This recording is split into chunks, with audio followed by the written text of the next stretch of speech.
Sa mga nakikinig po, kung ikaw ay magkakaso, kunyari kaming dalawa ni Attorney Bascuna, Abalos versus Bascuna. Maghihiring kami sa piskalya. At kung matalo si Bascuna, ang kalaban niya na ay ang people of the Philippines. Ang kalaban niya na ang mamamayan ng Pilipinas.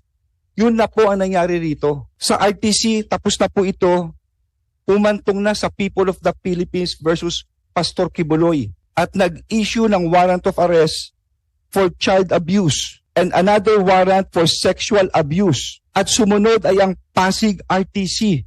Nag-issue na rin ng warrant of arrest for trafficking in persons. No? Ito yung qualified trafficking under Section 4 and 6, anti-trafficking. No bail po ito. No bail po ito. Matindi ito. At bukod dito sa mga warrant na ito, I would also like to point out, meron din itong sa Amerika, may kaso rin ito. Conspiracy to engage in sex trafficking by force, fraud, and coercion. Pakikipagsabwatan upang isagawa ang sex trafficking sa pamamagitan ng presa, panloloko, pamimilit, pati na rin ang money laundering. Pero lahat po ito ay alleged.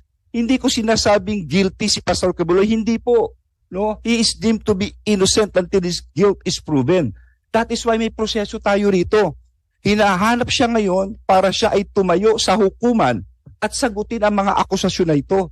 Yun lang po ito. At hindi lamang yun, Mr. Chairperson. Meron din tayo ngayon na Senate warrant dito mismo sa Senado na inisyu noong March 19, 2024 ni Senator Risa, ang Committee on Women and Gender Equality. Ito po'y dahil yata sa kanyang, para dumalo siya sa mga hearing po rito. So tatlo po ito. Sino magsaserve nito? Ang Senado and again, ang kapulisan. Hindi ko ho kilala si Pastor Kibuloy. Ginagalang ko ang kanyang reliyon, ang kanyang pagkatao. Pero sana maunawaan po ninyo, trabaho namin ito. Tandaan natin na ang basihan ng demokrasya ay ang hustisya at ang basihan ng hustisya ay ang batas. At yan ang pinapatupad namin.